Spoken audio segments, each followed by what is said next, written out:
We used to get news like this.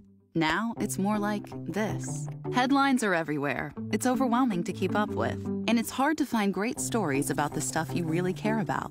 Those stories are out there. They're being written and shot by journalists, award-winning national reporters, dedicated local correspondents, and insightful bloggers.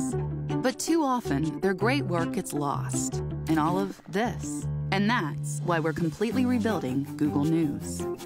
It uses artificial intelligence to analyze all the content published to the web at any moment and organize all those articles, videos, and more into storylines.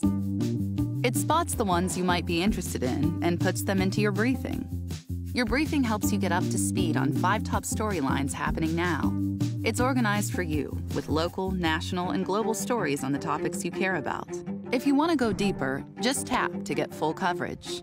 You get a complete view of a storyline, reported by sources with a range of perspectives, articles, videos, the timeline, and opinion and analysis. The new Google News is personalized for you, but you can always tap headlines to see the biggest stories everyone is reading.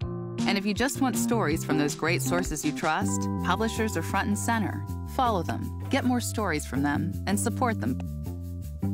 Making sense of the news is a big challenge, and the new Google News is just one step. One we hope can make it a little easier to find great stories about the stuff you're into, from journalists who know it best.